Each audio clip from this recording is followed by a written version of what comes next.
Hello students, सहस्त्र अकादमी में आपका स्वागत है। आज हम लोग पढ़ेंगे भारत का प्राचीन इतिहास। भारत का प्राचीन इतिहास पढ़ने से पहले इनको तीन भागों में बांटा गया है। तीन भागों में बांटा गया मैंने पाषाण काल। पाषाण माने होता है पत्थर। पत्थरों के जिस युग में पत्थरों का काम किया करते थे, पत्थरों से हम लोग शिकार करते थे, उस काल को हम लोग पाषाण काल के नाम से जानते हैं। पाषाण काल में जाता है पूरा पाषाण काल जो 20 लाख साल पहले से 12,000 साल पहले का माना जाता है। मध्य पाषाण काल जो 12,000 साल पहले से 10,000 साल पहले तक का माना जाता है। और नव पाषाण काल जिसमें 10,000 साल पहले से 3,300 ईसा पूर्व तक का माना जाता है। ये काल इसके अंतर्गत आता है। लाइन पर हम लोग एक एक चीज का अध्ययन करें तो हमको पूरा पाषाण काल के बात करते हैं। पूरा पाषाण काल की बात किया जाए, जिस युग में मनुष्य क्या करता, शिकार की अवस्था में था, गुफाओं में रहा करता था। और एक सबसे इंपॉर्टेंट चीज है, इसी युग में हमको आग का आविष्कार मिलता है। सबसे पहले आग का आविष्कार हुआ था पूरा पाषाण काल में। पूरा पाषाण काल के अवशेष अगर देखा जाए तो अगर हम भारत की बात कर दिया जाए तो भारत में सोहन, बेलन और नर्मदा नदी घाटी तट पर हमको पूरा पाषाण काल के अवशेष मिलते हैं। इसके अलावा मैं इसको उदाहरण देखूं तो भीमबेटका जो भोपाल साइड मिलेगा आपको एमपी, भीमबेटका मिलेगा, परियमपल्ली जो तमिलनाडु मिलेगा, यहां पर इसके उदाहरण हमको देखने को मिलते हैं। नव मध्य पाषाण काल की अगर बात कर लिया जाए तो मध्य पाषाण काल जब आता है तो हम देखते हैं कि जो व्यक्ति हुआ करते थे, ये मुट्ठ लगा हुआ, ये जो देख रहे हैं आप यहाँ पर मुट्ठ लगा हुआ जिसमें आप पत्थर बांध लिया जाता था, ये औजार का विकास कर लिए थे। इसके अलावा इस काल को माइक्रोलिथ के नाम से जाना जाता है। ये छोटे छोटे औजार आप देख रहे हैं माइक्रोलिथ के, जिसमें चिकना कर लिया जाता था, पत्थरों को चिकना कर लिया जाता था और इन औजारों का इनका प्रयोग यहां पर हो रहा था। नव पाषाण की बात किया जाए तो नव पाषाण की सबसे बड़ी विशेषता हम देख सकते हैं, इसमें भी चिकना किया जा रहा, चिकना करके औजारों का इस्तेमाल करते थे। सबसे पहले कृषि का जो हमको मिलता है ये नव पाषाण की देन है। कृषि का आविष्कार हुआ था मेहरगढ़। अगर मेहरगढ़ की बात किया जाए तो मेहरगढ़ आपको पाकिस्तान बलूचिस्तान मिलेगा, जहां पर सबसे पहले कृषि का आविष्कार माना जाता है। इसके बाद चक्का आविष्कार को भी मेरे को यहां मिलता है। चक्का आविष्कार भी श्रेय जाता नव पाषाण युग में, चक्का आविष्कार होने का श्रेय हमको दिया जाता है। लेकिन वर्तमान में उत्तर प्रदेश के याद रखें कबीर नगर में लुहुरा देव ऐसे बोला जा रहा है, यह मिला है लुहुरा देव नामक एक जगह है जहां पर करीब 9,000 से 8,000 ईसा पूर्व के कृषि के अवशेष भी प्राप्त हुए हैं। नवीन ये जानकारी है। अगर मैं सिंधु घाटी सभ्यता की बात करूं तो सिंधु घाटी सभ्यता का अगर देख लीजिए पुरातन काल में तो यह करीब 13 लाख वर्ग किलोमीटर क्षेत्रफल में फैला हुआ है। और सबसे इंपॉर्टेंट कांस्य युगीन सभ्यता है। कांस्य युगीन सभ्यता मिस्र एवं मेसोपोटामिया दोनों सभ्यता से ये क्या बोला जाता, बड़ा होता है। इसकी खोज का श्रेय जो जाता है, वैसे अगर खोज दिया जाए तो 1826 की बात करूं, 1826 में चार्ल्स मैनसन जिसने सबसे पहले पुष्टि की थी यहां पर। इसके बाद क्या हो रहा था, जॉन लॉर्ड विलियम कराची से लेकर लाहौर तक रेलवे लाइन बिछवा रहे थे। और इसी बिछवाने के तहत उनको ईंटें प्राप्त हो रही थी, नीचे से ईंट प्राप्त हो रही थी और ईंटों को लेके वो बिछवा दिया जा रहा था। यह घटना है 1856 की बात है। 1856 में यह घटना थी। तब इस पूरा स्थल माने सिंधु घाटी सभ्यता के बारे में सबसे पहली जानकारी हमको मिलती है। अगर इसको देखा जाए तो खुदाई बाद में हुआ। खुदाई 1921 में हुआ, असहयोग आंदोलन के समय याद रखेंगे। 1921 में दयाराम साहनी ने जॉन मार्शल के निर्देशन में सबसे पहले रावी नदी के तट पर हड़प्पा नामक स्थान पर खुदाई किया और खुदाई करके प्रथम अवशेष इन्होंने यहां पर दिया। हड़प्पा का अवशेष मिलते हैं। जस्ट एक साल बाद 1922 में जस्ट एक साल बाद याद रखेंगे 1922 में राखाल दास बनर्जी ने सिंधु नदी के तट पर मोहनजोदड़ो की खुदाई की या खोज किया। अगर इसकी तिथि का अवलोकन किया जाए, तिथि का अवलोकन करें तो हम पाते हैं रेडियो कार्बन C14 के अनुसार इसकी तिथि 2500 ईसा पूर्व से 1750 ईसा पूर्व मानी जाती है। और यहाँ के निवासी कौन थे, तो इनके द्रविड़ लोग को यहाँ के निवासी माना जाता है। अगर इसका नक्शे में अवलोकन करूं तो आप देख सकते हैं ये करीब त्रिभुजाकार रचना है। त्रिभुजा का जो 13 लाख वर्ग किलोमीटर क्षेत्रफल में फैला हुआ है। हड़प्पा जो रावी नदी के तट पर था, यहाँ पर मेहरगढ़ जो पाकिस्तान के बलूचिस्तान साइड पड़ता है, मोहनजोदड़ो जो कि सिंधु नदी के तट पर है, लोथल जो कि भोगवा नदी के तट पर है। इसके अलावा राजस्थान में घग्गर नदी पर कालीबंगन का दर्शन होंगे, कालीबंगन मिलेगा। पंजाब साइड आपको रोपड़ मिलेगा, रोपड़ साइड मिलेगा, तो ये भी यहाँ पर हमको मिलते हैं। ये पूरा 13 लाख वर्ग किलोमीटर क्षेत्रफल में फैला हुआ ये सिंधु घाटी सभ्यता है। अगर मैं हड़प्पा की बात कर लिया जाए, जो रावी नदी तट पर पाकिस्तान के मोंटगोमरी जिला में सबसे पहले 1921 में दयाराम शाही ने इसकी खुदाई के द्वारा इसको पाया था, जॉर्ज मार्शल के नेतृत्व में। तो मैं सबसे पहले मोंटगोमरी जिला पर हमको ये पूरा स्थल मिलता है। सन याद रखेंगे, असहयोग आंदोलन का याद रखेंगे तो जल्दी याद हो जाएगा। 1920 में असहयोग आंदोलन हुआ, तो 1921 में खुदाई हुई। दयाराम साहनी से आप याद कर सकते हैं। इसमें जो हड़प्पा दुर्ग टीलों एवं नगर टीलों का पता लगाया गया था। यहाँ पर बहुत इंपॉर्टेंट चीज हमको उत्खनन मिलती है। आप देख सकते हैं कुआं है यहाँ पर एक आईना, एक दर्पण मिला है जो शायद तक सिंधुवासी हड़प्पा में मिला है। ये तांबे का दर्पण है जिसका सिंधुवासी आईना देखने के लिए प्रयोग करते हैं। सबसे प्राचीन चीज, सबसे इंपॉर्टेंट, यहाँ पर स्वास्तिक का चिन्ह जो हड़प्पा में मेरे को प्राप्त हुआ है। और इसके अलावा एक्का जो जानवर द्वारा खींचा जा सकता था, चक्के का जो आविष्कार देख रहे हैं, ये जानवर द्वारा खींचा जा सकता था। ये इस चीज को हमको दर्शन इसमें मिलते हैं। अगर मोहनजोदड़ो की बात कर लिया जाए तो मोहनजोदड़ो की खोज मैंने कहा था, मोहनजोदड़ो के राखाल दास बनर्जी ने सिर्फ 1 साल बाद मैंने 1922 में मोहनजोदड़ो की खोज की थी। ये कहां पर है? सिंधु नदी के तट पर लड़काना जिले में स्थित है। पाकिस्तान के सिंधु नदी पर लड़काना जिले पर स्थित है। कौन? मोहनजोदड़ो। यहां पर सबसे इसको बोला जाता है मोहनजोदड़ो मुर्दों का टीला, क्योंकि यहां पर 42 कंकाल अस्त व्यस्त अवस्था में हमको प्राप्त हुए हैं। इसके अलावा यहां पर नृत्य रत्न नारी की मूर्ति, कांसे की मूर्ति है, यहां प्राप्त हुई है। एक दाढ़ी वाले व्यक्ति की मूर्ति यहां पर हमको प्राप्त हुई है। एक मुद्रा प्राप्त हुई है जिसमें वो ध्यानासन में सिक्का प्राप्त हुआ है, मुद्रा प्राप्त हुआ, ध्यानासन में व्यक्ति यहां पर बैठा हुआ है, ये हमको देखने को मिलती है। और सबसे बड़ी बात है यहां पर जो एक स्विमिंग पूल बोल सकते हैं, आधुनिक युग का स्विमिंग पूल बोल सकते हैं। स्नानागार सबसे इंपॉर्टेंट यहां पर स्नानागार मिला है, जिसकी चौड़ाई लंबाई जो होता है 23 फीट की लंबाई हो जाता है, 39 फीट की लंबाई हो जाता है। इसकी चौड़ाई अगर देख लिया जाए तो चौड़ाई 23 फीट का चौड़ाई हो जाता है, और गहराई देख लिया जाए इसकी तो 8 फीट गहराई हो जाता है। तो सबसे चौड़ा ये हमको मिला। इसके अलावा यहाँ पर धान कोठार, जहां पर धान रखा जाता था, वो सबसे बड़ा यहाँ पर मिला, विशाल धान कोठार, जिसकी माप 150 मीटर लंबा और 50 फीट चौड़ा है। हम लोग चन्हू दड़ों की बात कर लेते थे। चन्हू दड़ों की सिंध प्रांत के सिंधु नदी के तट पर मिला है। चन्हू दड़ों का खोज करने का श्रेय 1931 गोपाल मजूमदार को जाता है। गोपाल मजूमदार को चन्हू दड़ों की खोज करने का श्रेय जाता है। यहाँ पर गुड़िया निर्माण, छोटे छोटे जो बच्चे लोगों का गुड़िया होता है, ये गुड़िया निर्माण का यहाँ पर कारखाना हमको मिलता है। और सबसे इंपॉर्टेंट चीज है, दूसरे सिंधु क्षेत्र में दुर्ग क्षेत्र अलग होता था, और जो नीचे जो लेवल वाला क्षेत्र अलग होता था। लेकिन यहाँ पर एकमात्र शहर है जहाँ पर दुर्ग नहीं है और बकराकार ईंटें प्राप्त हुई है। इसके अलावा सौंदर्य प्रसाधन प्रयुक्त लिपस्टिक के अवशेष भी यहाँ पर हमको क्या मिलते हैं? प्राप्त होते हैं। जस्ट हम लोग काली बंगन का देख लेते हैं तो काली का अर्थ होता है काले रंग का, बंगन माने होता है चूड़ी। ये राजस्थान में मिला है। राजस्थान में घग्गर नदी किनारे गंगानगर नामक नगर में इसकी प्राप्ति हुई है। बीबी लाल और बी के थापड़ ने इसकी खोज की थी।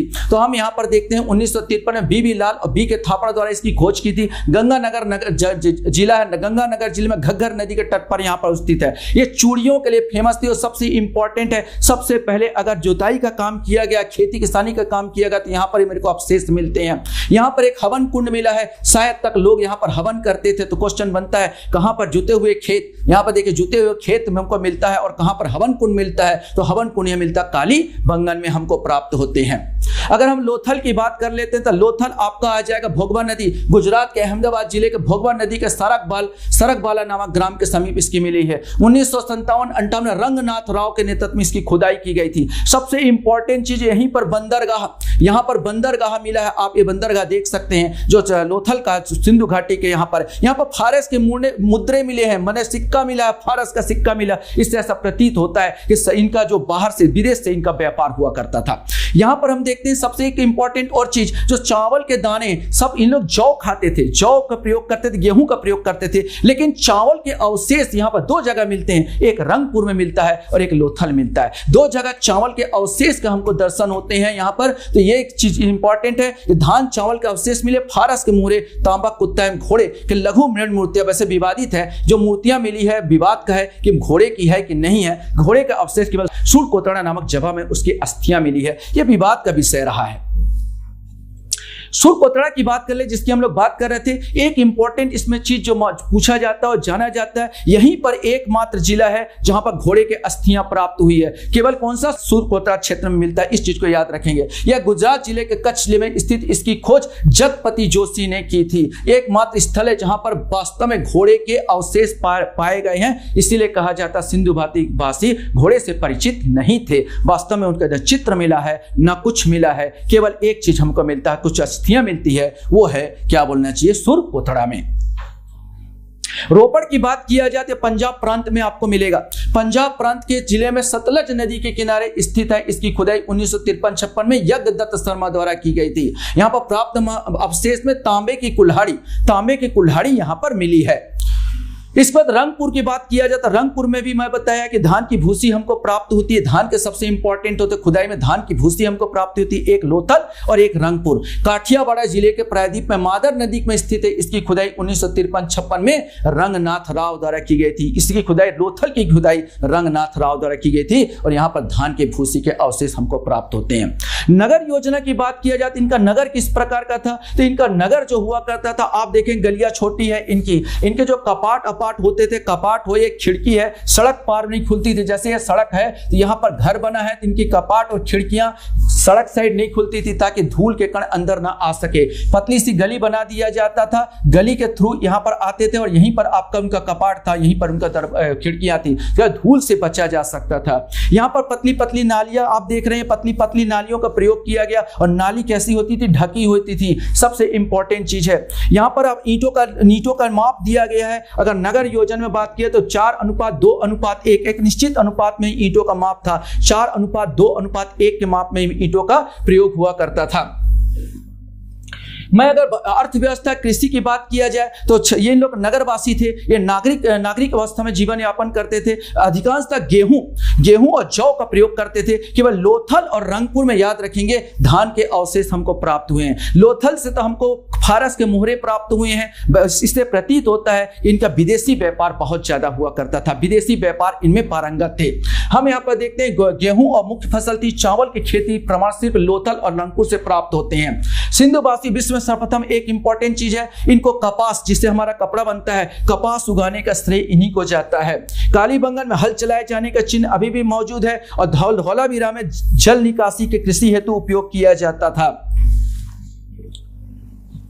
हम पालतू एवं जंगली जानवर की बात किया जाए तो हम यहाँ पर सांड, ये देखो सांड का चिन्ह तो हमको बहुत सारे मिलते हैं। हमको जो बैल मिलते हैं एक श्रृंगी, शायद तक एक अंडरस्टूड मान के चलिए एक श्रृंगी वाला हमको मिलता है, इसलिए अधिकांश वस्तु बैल का मिला है, बैल का चित्र मिले हैं। शायद तक इन लोग एक श्रृंगी मनाते थे, इसलिए एक श्रृंगी पशु के नाम से जाना जाता है, एक श्रृंगी पशु हम कहते हैं। एक चीज इंपॉर्टेंट है, यहाँ पर बैल बना है, बैल का चित्र मिला, लेकिन एक चीज इंपॉर्टेंट यहाँ पर याद रखेंगे, गाय का कोई भी चित्र या कोई भी हमको नहीं मिला है। इसका मतलब नहीं गाय नहीं था, बस आपसे क्वेश्चन पूछा जा सकता किसका आपको हम लोग चित्र नहीं बनाया था, तो गाय का चित्र हमको नहीं मिलता सिंधुवासी में। इसके अलावा सुअर बहुत ज्यादा पालते थे। कालीबंगन से हमको यह मिलता है, ऊंट के अवशेष मिलते हैं। आमरी में हिरन या बारहसिंगा के अवशेष भी हमको प्राप्त होते हैं। अगर शिल्पकारी उत्पादन तकनीक की बात किया जाए तो ये सोने या सोने के या चांदी के मन के माने माला का प्रयोग करते थे। थाली बर्तन यहाँ पर आप देख सकते हैं। यहाँ पर सिल नोड़ा जो कि हड़प्पा में प्राप्त हुआ, ये सिल जिसमें आटा पीसने की बात किया जाता है। यहाँ पर एक्का का निर्माण हो चुका था। बैलगाड़ी के खिलौना गाड़ी जो हड़प्पा में मिला है, इसको देख सकते हैं। तांबे का विशेष प्रयोग करते थे और तांबे का औजार का इन लोग प्रयोग कर रहे हैं। विभिन्न क्षेत्रों से आयात किए गए कच्चे माल की बात कर लिया जाए तो तांबा का इन लोग खेतड़ी राजस्थान और बलूचिस्तान से मंगाते थे। आज भी खेतड़ी से तांबा निकाला जाता है। चांदी अफगानिस्तान से, सोना कर्नाटक और अफगानिस्तान से निकाला जाता है। आज भी कर्नाटक की खान से सोना निकाला जाता है। टीन अफगानिस्तान, मध्य एशिया, ईरान से निकालते थे। गोमेद एक प्रकार का पत्थर है जो सौराष्ट्र गुजरात से आता था। और लाजवर्द ये भी एक प्रकार का पत्थर है जो मेसोपोटामिया इराक से आता था। व्यापार और वाणिज्य की बात कर रही है, जब विदेशी व्यापार मुख्यतः मेसोपोटामिया या सुमेरिया जो आधुनिक इराक, आज का इराक और कल का मेसोपोटामिया और बहरीन से होता था इनका व्यापार। सुमेरियन तथा सिंधु सभ्यता के बीच व्यापारिक संपर्क के कई साहित्यिक प्रमाण उपलब्ध है। सुमेर के ग्रंथों में मेलुहा, एक याद है, मेलुहा कब से व्यापारिक संबंध की चर्चा है जो कि सिंधु क्षेत्र का प्राचीन नाम है। इसमें मध्यवर्ती दो स्थान दुलमुन बहरीन में और माकान मकरान तट की भी चर्चा की जाती है। लिपि की बात किया जाती है, इनका लिपि है जो दाएं से बाएं लिखी जाती, जैसे उर्दू लिखा जाता वैसे दाएं से बाएं लिखी जाती थी। चित्र लिपि है जिसको आज तक पढ़ा नहीं जा सका है। अगर मैं मुहरे की बात कर लिया जाते हैं, बहुत सारे मुहरे आपको दिख रहे हैं। ये सेल खड़ी माने मुलायम चूने के पत्थर से उकेरे गए मुहरे हैं जो कि यहाँ पर प्राप्त हुई है। मोहनजोदड़ो से एक व्यक्ति के मुहरे प्राप्त हुई है जो ध्यान मुद्रा में है। ऐसा लगता है कि योगासन जो करते हैं ये उनसे विधा से परिचित थे।